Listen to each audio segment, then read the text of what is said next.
పాట పాడుతూ దేవుని మహింపరచుదాం. ఎంతో దుఃఖము పొందితివా, నా కొరకెంతో దుఃఖము పొందితివా, ఎంతో దుఃఖము పొందితివా, నా కొరకెంతో దుఃఖము పొందితివా,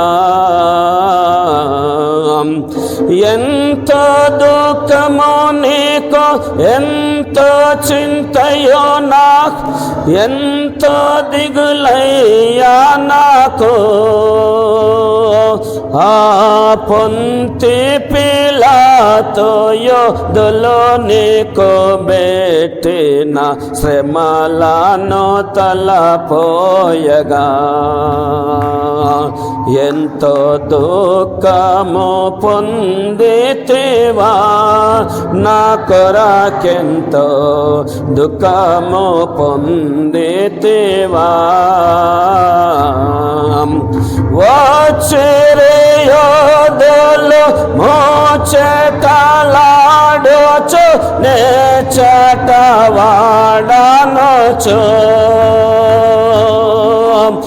వచ్చిరి యోధులు మోచెటలాడొచ్చు,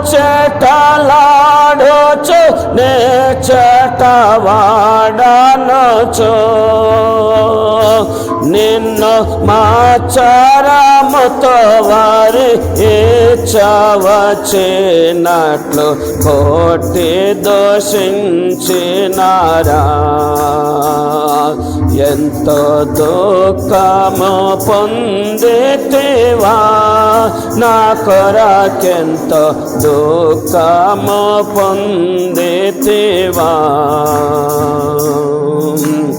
సుందర మగో దేహ మందు నా దేవాలు గ్రంథులు కట్టినవా,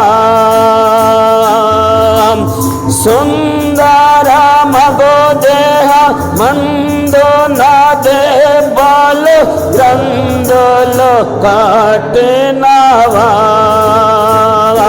నీవు పొందిన వాదన దందము తలపన నందము లేదాయెను, ఎంతో దుఃఖము పొందితివా, నా కొరకెంతో దుఃఖము పొందితివా. కోటు కోటు మాని తేటికెల్దాటిని నాటితో నేటోచోను, కోటు కోటు మాని తేటికెల్దాటిని నాటితో నేటోచోను. వారు పేటు శ్రమలో తోద మాట నాకు చేయో పెట్టితివా ప్రాణము, ఎంతో దుఃఖము పొందితివా, నా కొరకెంతో దుఃఖము పొందితివా. నెపము పెట్టు చోదిటి అపహాసించు యోధ చపలలో గోటినారా, నెపము పెట్టు చోదిటి అపహాసించు యోధ చపలలో గోటినారా, నాయ పరాధములకు నా పదలను బొందిని కృప నాకు చూపినవా, ఎంతో దుఃఖము పొందితివా, నా కొరకెంతో దుఃఖము పొందితివా. చక్కని నా యేసు మిక్కిలి బాధని కేకోవగలిగేనయ్యా.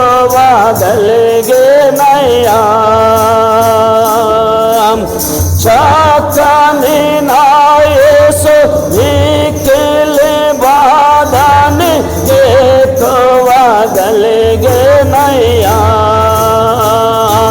ఆహాయోక దోస్తోడేటే ప్రక్కన గ్రోచేతన యాకాశదే చూకొనినా. ఎంతో దుఃఖము పొందితివా నా కొరకెంతో దుఃఖము పొందితివా. అన్నదమ్ములైనా అక్క చెల్లెండ్రైనా కన్నా పిత్రాదులైనా అన్నదమ్ములైనా అక్క చెల్లెండ్రైనా కన్నా పిత్రాదులైనా నన్ను ఎన్నాడైనా ప్రేమించలేరైనా ఎన్న ప్రేమించినవా. ఎంతో దుఃఖము పొందితివా నా కొరకెంతో దుఃఖము పొందితివా. ఎంతో దుఃఖము నీకు, ఎంతో చింతయో నీకు, ఎంతో దిగులయ్యా నాకు. ఆ పొంతి పిలాతోయో దులోనికో బెట్టిన శ్రమలను తలపోయగా. ఎంతో దుఃఖము పొందితివా నా కొరకెంతో దుఃఖము పొందితివా. ప్రార్థన చేసుకుందాం. ఎవరైనా ఒకరు ప్రార్థనలోనికి నడిపించండి. ప్రార్థించగలిగిన వాళ్ళు ఎవరైనా ఒకరు ప్రార్థనలోనికి నడిపించండి. మత్తయి సువార్త 26వ అధ్యాయం 57వ వచనం నుంచి 68వ వచనం వరకు వాక్య భాగాన్ని చదువుకున్నాం. పరిశుద్ధ గ్రంథం బైబిల్లో నుంచి మత్తయి సువార్త 26వ అధ్యాయం 57వ వచనం నుంచి 68వ వచనం వరకు వాక్య భాగాన్ని చదువుకున్నాం. యేసును పట్టుకొనిన వారు ప్రధాన యాజకుడైన కయప యొద్దకు ఆయనను తీసుకొని పోగా అక్కడ శాస్త్రులను పెద్దలను కూడియుండిరి. పేతురు ప్రధాన యాజకుని ఇంటి ముంగిటి వరకు ఆయనను దూరము నుండి వెంబడించి లోపలికి పోయి దీని అంతమేమవునో చూడవలెనని బంట్రౌతులతో కూడా కూర్చొనెను. ప్రధాన యాజకులను మహాసభ వారందరూ యేసును చంపవలెనని ఆయనకు విరోధముగా అబద్ధ సాక్ష్యము పలుకుచుండిరి. కానీ అబద్ధ సాక్షులు అనేకులు వచ్చినను సాక్ష్యమేమీ దొరకలేదు. తుదకి 2 మనుషులు వచ్చి వీడు దేవాలయమును పడగొట్టి 3 దినములలో దానిని కట్టగలనని చెప్పిననిరి. ప్రధాన యాజకుడు లేచి నీవు ఉత్తరమేమియో చెప్పవా, వీరు నీ మీద పలుకొచ్చున్న సాక్ష్యమేమని అడగగా యేసు ఊరకుండెను. అందుకు ప్రధాన యాజకుడు ఆయనను చూచి నీవు దేవుని కుమారుడవైన క్రీస్తువైతే ఆ మాట మాతో చెప్పుమని జీవము గల దేవుని తోడని నీ కానబెట్టుచున్నానెను. అందుకు యేసు నీవన్నట్టే ఇది మొదలుకొని మనుష్య కుమారుడు సర్వశక్తిని కుడిపార్శ్వన కూర్చుండుటయు ఆకాశ మేఘారుడై వచ్చుటయు మీరు చూతురని చెప్పగా ప్రధాన యాజకుడు తన వస్త్రము చింపుకొని వీడు దేవదూషణ చేసెను, మనకిక సాక్షులతో పని ఏమి? ఇదిగో ఈ దూషణ మీరిప్పుడు విన్నారు, మీకేమి తోచుచున్నదని అడిగాను. అందుకు వారు, వీడు మరణమునకు పాత్రుడనిరి. అప్పుడు వారు ఆయన ముఖం మీద ఉమ్మివేసి ఆయనను గుద్దిరి. కొందరు ఆయనను అరచేతులతో కొట్టి, క్రీస్తు నిన్ను కొట్టిన వాడెవడో ప్రవచింపుమనిరి. చదవబడిన వాక్యము దేవుడు మన వెనికిల్లో దీవించి ఆశీర్వదించునుగాక. దేవునికి స్తోత్రములు, దేవుని నామానికి మహిమ కలుగునుగాక. ప్రేమిన దేవుని సంగమా, దేవుని బిడ్డలారా, ఈ లెంట్ డేస్ ప్రార్థన కోడికల సందర్భంలో సంఘ ప్రార్థనకు కూడి వచ్చిన మీకందరికీ ప్రభువైన యేసుక్రీస్తు నామములో వందనాలు తెలియజేస్తూ ఉన్నాను.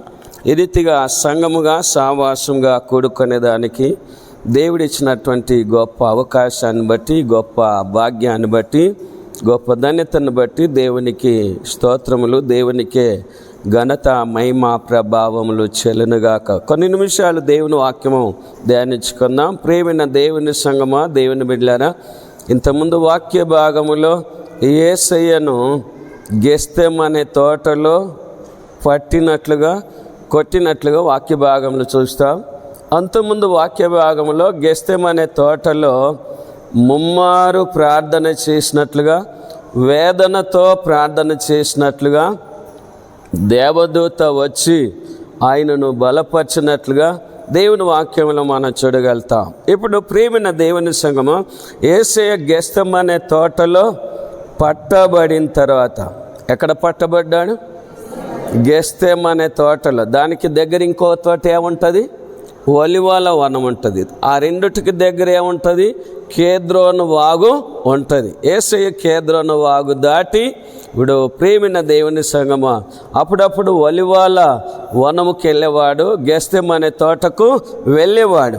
ఇప్పుడు జరిగిన సంగతి ఏంటంటే, యేసయ్య గెస్తెమనే తోటలో పట్టబడిన తర్వాత శిష్యులందరూ ఆయనను విడిచి పారిపోయారు.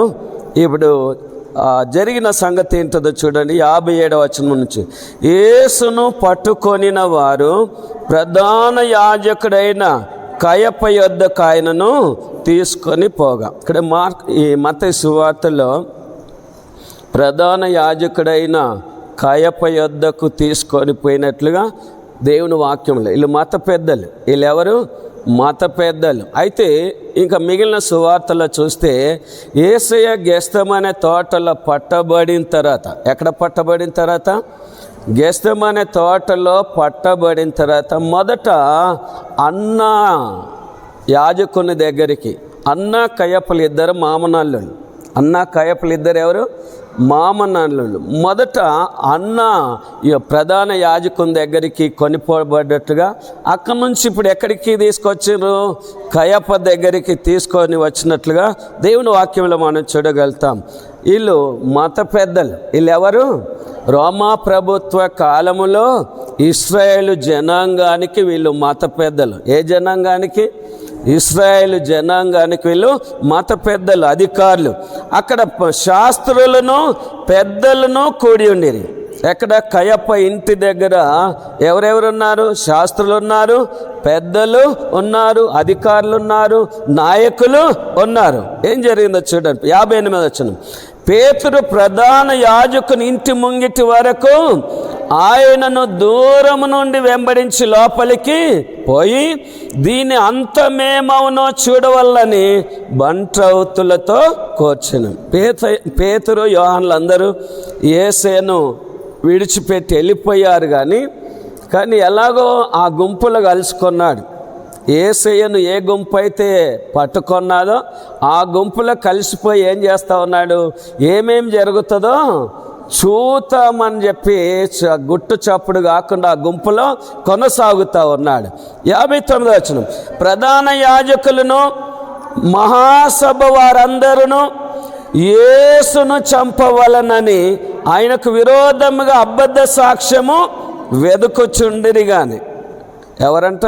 ప్రధాన యాజకులు, మహాసభ వారు. అంటే ఇప్పుడు యేసయ్య ఏ సభ దగ్గరికి వెళ్ళాడంటే యూదుల మహాసభ దగ్గరికి తీసుకురాబడ్డాడు. సన్హెడ్రిన్ సభ దగ్గరికి తీసుకురాబడ్డాడు. మత పెద్దల దగ్గరికి తీసుకురాబడ్డాడు. మొదట మత పెద్దల దగ్గర తీర్పు తీర్చబడ్డది. ఎక్కడ తీర్పు తీర్చబడ్డది? మత సంబంధంగా మత పెద్దల దగ్గర ఆయనకు తీర్పు తీర్చబడ్డది. ఆ మత పెద్దలు ఎవరు? యూదా మత నాయకులు. యూదా మత పెద్దల దగ్గర మత సంబంధంగా యేసయ్యకు తీర్పు తీర్చబడ్డది. తర్వాత ప్రభుత్వ పరంగా, చట్టపరంగా పిలాతు దగ్గర, హేరోదు దగ్గర ఆయనకు తీర్పు తీర్చబడ్డది. ఓకే, 59 వచనం. ప్రధాన యాజకులను మహాసభ వారందరిను యేసును చంపవలనని ఆయనకు విరోధముగా అబద్ధ సాక్ష్యం వెదుకుచుండిరి. కానీ ఏ సాక్ష్యం అంటది? చూడండి, యేసు దగ్గర ఎక్కడ కూడా తప్పు దొరకబట్టలేక ఇప్పుడు అబద్ధ సాక్షుల కోసం వెతుకుతా ఉన్నారు. ఎందుకు? యేసయ్యకు విరోధంగా ఆలోచన చేస్తూ ఉన్నారు. యేసయ్యను పట్టాలి, కొట్టాలి, చంపాలి. అంటే మత నాయకులకు, మత పెద్దలకు ఏమున్నది? వాళ్ళ హృదయంలో యేసయ్య మీద దురాలోచన ఉన్నది, వ్యతిరేకమైన ఆలోచన, విరోధమైన ఆలోచన. అదే రెండో కీర్తనలో ఆ వాక్య భాగాలన్న విషయాలు మనము చూడగలుగుతాం. ఓకే, 60 వచనం. కానీ అబద్ధ సాక్షులు వచ్చినను సాక్ష్యమేమియో దొరకలే. ఎవరు వచ్చారంట? అబద్ధ సాక్షులు వచ్చి సాక్ష్యం చెప్తే కూడా అసలు యేసయ్య మీద తప్పు మోపడానికి, నేరం మోపడానికి, దోషి అని తీర్పు తీరడానికి వీలు లేకుండా పోయింది. అంటే యేసయ్య ఎంత నిర్దోషో, ఎంత నీతిమంతుడో, ఎంత పరిశుద్ధుడో, ఎంత పవిత్రుడో. ప్రియమైన దేవుని బిడ్డలారా, అబద్ధ సాక్షులు అనేకులు వచ్చినను సాక్ష్యమేమీ దొరకలేదు. తుదకు 2 మనుషులు వచ్చారంట. వీళ్ళు యానిసులు వచ్చారు కానీ ఎవరు వచ్చారంటే తుదకు ఆఖరికి 2 అబద్ధ సాక్షులు వచ్చారు. వచ్చి ఏం చేస్తా ఉన్నారు?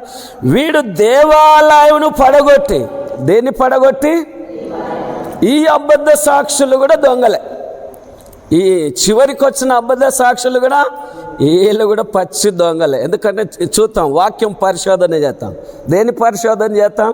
వాక్యంను పరిశోధన చేస్తాం, వాక్యంను పరిశీలిద్దాం. చూడండి 60 వచనం. అబద్ధ సాక్షులు అనేకులు వచ్చినను సాక్ష్యమేమీ దొరకలేదు. తుదకి 2 మనుషులు వచ్చి వీడు దేవాలయమును పడగొట్టి 3 దినములలో దానిని కట్టగలనని చెప్పానని. ఇది వాస్తవమా? ప్రేమైన దేవుని బిడ్డ, సపోజ్ ఈ గుడిని ఇంకా పెద్ద కట్టాలని అనుకున్నాం అనుకోండి, గూలు కొట్టినాం. పెద్ద కట్టాలనుకొని గూలు కొట్టినాము. మళ్ళీ కట్టడానికి ఎన్ని రోజులు పడుతుంది?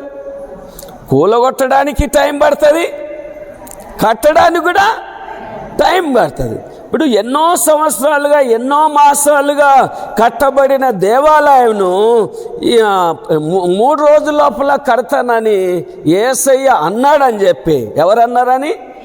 యేసయ్య అన్నాడని చెప్పి ఈ అబద్ధ సాక్షులు యేసయ్య మీద తప్పు మోపుతా ఉన్నారు. యేసయ్య ఏమన్నాడు? దేవాలయం విషయం వచ్చేసరికి ఏమన్నాడో చూద్దాం. యోహాను సువార్త 2వ అధ్యాయం 19వ వచనం. యోహాను సువార్త 2వ అధ్యాయం 19వ వచనం తీసుకుని వచ్చేదని. 2వ అధ్యాయం 19వ వచనం. యేసు ఈ దేవాలయమును పడగొట్టుడి, 3 దినములలో దాని లేపుదనన్నాడా, కట్టుదన్నాడా? ఈ దేవాలయం, ఏ దేవాలయం? ఈ శరీరం అనే దేవాలయం పడగొట్టుడి, దీనిని ఎన్ని రోజుల్లో లేపుతాను? కడతానన్నాడా, లేపుతానన్నాడా? అంటే ఇప్పుడు అబద్ధ సాక్షులు అబద్ధం ఆడుతున్నారా, సత్యం ఆడుతున్నారా? అబద్ధం ఆడుతూ ఉన్నారు. కాబట్టి దేవుని గ్రంథమును, ఏ గ్రంథమును? దేవుని గ్రంథమును పరిశీలించి చదువుకోవాలా. దేవుని గ్రంథం ఎట్లా చదువుకోవాలా? పరిశీలించి చదువుకోవాలా. బెరయ సంఘస్థులు ఏం చేశారు? పౌలు శీలలు చెప్పిన సంగతులు అలాగున్నవో లేవని వాక్యం వాళ్ళు ఏం చేశారు? పరిశోధించి చూశారు. కాబట్టి మనము దేవుని లేఖనాలను సరిగా పరిశోధన చేయాలి. ఒకవేళ చదువు వస్తే, ఏమొస్తే? చదువు వస్తే లేఖనాలను ఏం చేయాలి? పరిశోధన చేయాలి. చదువు రాకపోతే ఏం చేయాలి? చెప్పింది వినాలి. వినటం వల్ల ఏం కలుగుతుంది? విశ్వాసం కలుగుతుంది. ఓకే, 62వ వచనం. ప్రధాన యాజకుడు లేచి, నీ ఉత్తరమేమి చెప్పవా? వీరు నీ మీద పలుకుచున్న సాక్ష్యమేమని అడగగా యేసు ఊరకుండెను. యేసు ఈ ప్రధాన యాజకునికి ఒక్క ప్రత్యుత్తరం కూడా ఇవ్వలేకపోయింది. ఎందుకంటే ప్రధాన యాజకుని యొక్క మనసు ఎలాగుంది?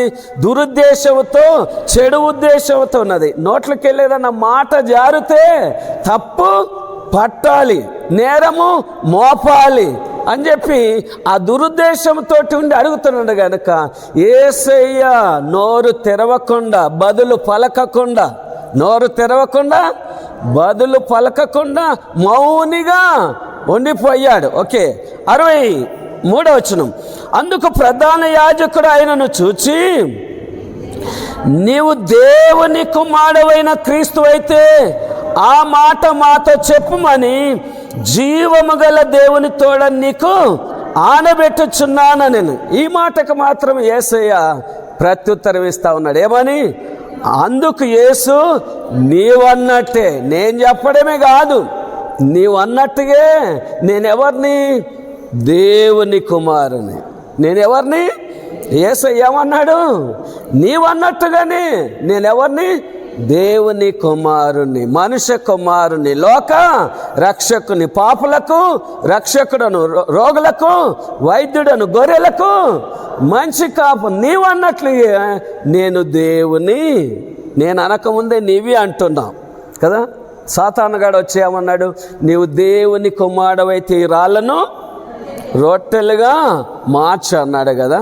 కానీ యేసయ్య మార్చలేక మనుషుడు రొట్టె వలన మాత్రమే కాదు, దేవుని నోట నుండి వచ్చి ప్రతి మాట వలన జీవించు. అయినా దయ్యాలు నమ్ముతున్నాయి యేసు దేవుని కుమారుడని.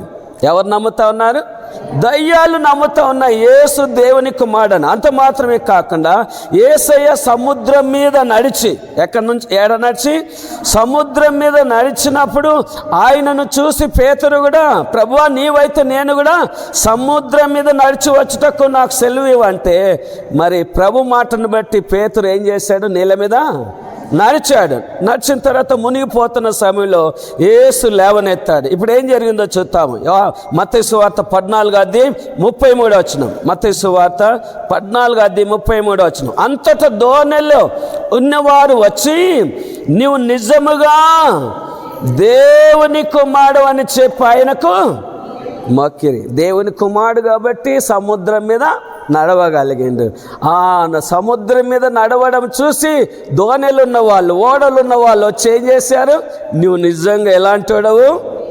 దేవుని కుమారుడు అని. ఇప్పుడు ఈ ప్రధాన యాజకుడు నమ్ముతానికి ధన్యకరం, నమ్మకపోతే దురాదృష్టం. ఓకే, నమ్మి బాప్తిసం పొందిన వాళ్ళు రక్షింపడును. ఓకే, చూడు, అందుకు ప్రధాన యాజకుడు ఆయనను చూచి, నీవు దేవుని కుమారుడైన క్రీస్తు అయితే ఆ మాట మాతో చెప్పుమని జీవము గల దేవుని తోడ నీకు ఆనబెట్టుచున్నాను. అందుకు యేసు, నీవు అన్నట్టే 64 ఇది మొదలుకొని మనుష్య కుమారుడు సర్వశక్తుని కుడిపార్శ్వన కూర్చుండుటయు.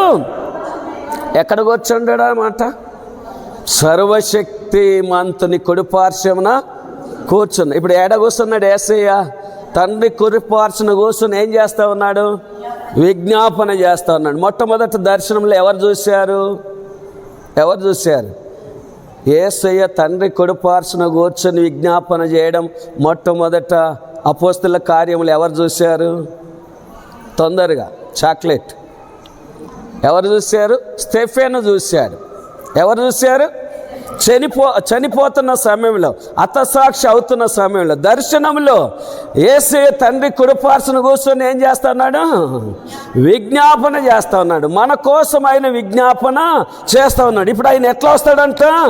ఆకాశ మేఘారుడై వచ్చుటయ్య మీరు చూతురని చెప్పగా, అవును, ఆయన మేఘారుడై ప్రధాన దూత శబ్దంతోనూ ఆర్భాటంతోనూ రానయ్యున్నాడు. ఆయనను పొడిచిన వాళ్ళందరూ ఆయనను చూస్తారు. ప్రేమిన దేవుని బిడ్డలారా, అయితే 65 ప్రధాన యాజకుడు తన వస్త్రము చింపుకొని వీడు దేవదూషణ చేశాను. యేసయ్య దేవదూషణ చేశాడా? వాస్తవానికి యేసయ్య దేవదూషణ చేయలేదు. సత్యమే చెప్పాడు. ఏం చెప్పాడు? సత్యమే చెప్పాడు, వాస్తవమే చెప్పాడు, నిజమే చెప్పాడు. కానీ ప్రధాన యాజకునికి కళ్ళు మబ్బైనాయి. ఏం మబ్బైనాయి? కళ్ళు మబ్బైనాయి. కారణం ఏంటంటే యుగ సంబంధమైన దేవత వాని మనోనేత్రాలకు గురుడితనాన్ని కలగజేసింది. కనుక అందుకడు ఏమంటా ఉన్నాడు? ప్రధాన యాజకుడు తన వస్త్రము చింపుకొని వీడు దేవదూషణ చేశాను, మనకిక సాక్షులతో పని ఏమి? ఇదిగో ఈ దూషణ మీరు ఇప్పుడు విన్నారు, మీకేమి తోచుచున్నదని అడిగాడు. ఒక ప్రధాన యాజకుడు ఆవేశముతోటి, కోపముతోటి, ఉద్రేకముతోటి ఒక ప్రధాన యాజకుడు అయ్యుండి ఏం చేస్తా ఉన్నాడు? వస్త్రాలు చింపుకుంటా ఉన్నాడు. ఒక ప్రధాన యాజకుడు, ఒక పెద్ద మనిషి, ఒక అధికారి అట్లాంటి పని చేయకూడదు. ఈయన ఎంతో బుద్ధిమంతుని అనిపించుకోవాలని చెప్పి ప్రజల ముందర ఏం చేస్తూ ఉన్నాడు? వస్త్రాలు చింపుకుంటూ ఉన్నాడు. ప్రియమైన దేవుని బిడ్డలారా, ఓకే 66 వచనం, మీకేమి తోచున్నదని అడిగాను. అందుకు వారు వీడు మరణమునకు, ఇప్పుడు వానికి సంబంధించిన మనుషులు కనుక వాని మాటకే, ప్రధాన యాజకుని మాటకే సమ్మతించి ఏమంటారు? వీడు మరణమునకు సంబంధించిన నేరము కానీ, దోషము కానీ, అపరాధము కానీ, పాపము కానీ యేసు ఎక్కడన్నా చేసాడా? ఎక్కడ చేయలేదు. ఆయన పాపము చేయలేదు, పాపము ఎరగలేదు. ఆయన పాపం లేకుండా పుట్టిండు, పాపం లేకుండానే పెరిగాడు, పాపం లేకుండానే జీవించాడు. ఆయన పాపం అంటే ఎరగడు. కానీ మన అపరాధముల నిమిత్తం అప్పగింపబడి ఆయన నీతిమంతుడుగా లేపబడ్డాడు. ఓకే 66 వచనం, మీకేమి తోచున్నదని అడిగాను. అందుకు వారు వీడు మరణమునకు పాత్రుడని. అప్పుడు వారు ఆయన ముఖం మీద ఏం చేశారంట? వెంటనే ఆయన ముఖం మీద, ఇది ఏ గుంపు? యేసుకు విరోధమైన గుంపు, వ్యతిరేకమైన గుంపు, ఇది మత సంబంధమైన గుంపు గనుక ఇది శాస్త్రులు, ప్రధాన యాజకులు, పెద్దలు, వాళ్ళ డబ్బు కమ్ముడు అయిన గుంపు గనుక వెంటనే వాళ్ళు ఏం చేస్తూ ఉన్నారు? ఆయన ముఖం మీద ఏం చేసిండ్రు? యేసయ్య ఎంత పరిశుద్ధుడు కదా, రాజాది రాజు, ప్రభువులకు ప్రభు అయిన దేవాతి దేవుడు పాపుల కోసం దిగి వస్తే పాపులు ఏం చేశారు? పట్టి కొట్టి యేసయ్య ముఖం మీద ఏం చేస్తూ ఉన్నారు? ఉమ్మి వేస్తూ ఉన్నారు. తర్వాత ఏముంది? ఆయనను ఏం చేసినట్ట? ఉమ్మి వేయడం ఒక అవమానకరమైన విషయము. తర్వాత అంత పరిశుద్ధుడైన దేవాతి దేవుని కుమారుడు యేసయ్యను గుద్దడము ఇంకొక నేరం. ఓకే, తర్వాత కొందరు ఆయనను ఎలా కొట్టారంట? అరచేతులతో కొట్టారు. అంటే యేసయ్య వాళ్ళ దృష్టికి ఎంత చీఫ్గా అయిపోయాడు, ఎంత అగ్గు అయిపోయాడు కదా. మన వాడక భాషలో అలుకు విడిసే కన్నా అధ్వానం అయిపోయాడు వాళ్ళ దృష్టిలో. ఆయన శ్రీమంతుడు, అద్వితీయ సత్యదేవుడు, రాజులకు రాజు, ప్రభువులకు ప్రభు అయిన దేవుడు. అంతగా తగ్గించుకోవాల్సి వచ్చింది, అంతగా నిందింపబడవలసి వచ్చింది, అంతగా దూషింపబడవలసి వచ్చింది, అంతగా ఎగతాళి చేయబడవలసి వచ్చింది, అంతగా అపహాస్యము చేయబడవలసి వచ్చింది. చూడండి, కొందరు ఆయనను అరచేతులతో కొట్టి, క్రీస్తు నిన్ను కొట్టిన వాడెవడో అంటే ఇప్పుడు ఆయన మీద వంసింది, ఆయనను గుద్దింది, ఆయన అరచేతులతోటి కొట్టింది యేసయ్యకు తెలియదా? తెలుసు. అయితే ఆ కొట్టే ముందు, గుద్దే ముందు వాళ్ళు ఏం చేశారంటే మిగతా సువార్తల్లో ఆయన ముఖానికి బట్ట కప్పారు. ఆయన ముఖానికి ఏం కప్పినట్టు? బట్ట కప్పారు. అందుకే ఇప్పుడు ఏమంటా ఉన్నారు? నిన్ను కొట్టింది ఎవరో ప్రవచింపుమని చెప్తాను. అంటే యేసుకు తెలియదా? అన్ని ఎరిగినవాడు, అందరిని ఎరిగినవాడు, అందరు ఆంతర్యమును ఎరిగినవాడు, ఆయనకు మరుగైందంటే ఏమి? వీళ్ళ నటనంతా యేసయ్యకు తెలియదా? తెలుసు. ప్రేమిన దేవుని బిడ్డలారా, పరిశుద్ధుడు ఎక్కడ, పాపాత్మలం ఎక్కడ? ఆయన హెచ్చాలి, మనము తగ్గాలి. దేవుడి మాటలు మన వెనుకలో దీవించి ఆశీర్వదించునుగాక. ప్రార్థన చేసుకుందాం. ఎవరైనా ఒకరు ప్రార్థనలోనికి నడిపించండి.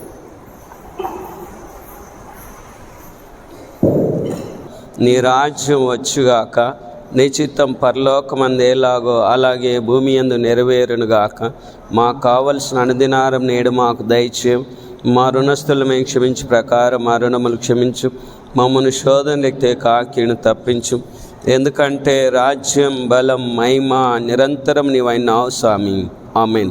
ఇప్పుడు మన తండ్రైన దేవుని ప్రేమయు, ప్రభువైన యేసుక్రీస్తు కృపయు, పరిశుద్ధాత్మిక అన్యోన్య సహవాసం, త్రియేక దేవుని దీవెన ఆశీర్వాదం కుడి వచ్చిన మనకందరికీ సంఘం అంతటితోను ఇప్పుడు నెలప్పును సదాకాలము తోడైనగాక. ఆమేన్. అందరికి వందనాలు. Praise lord.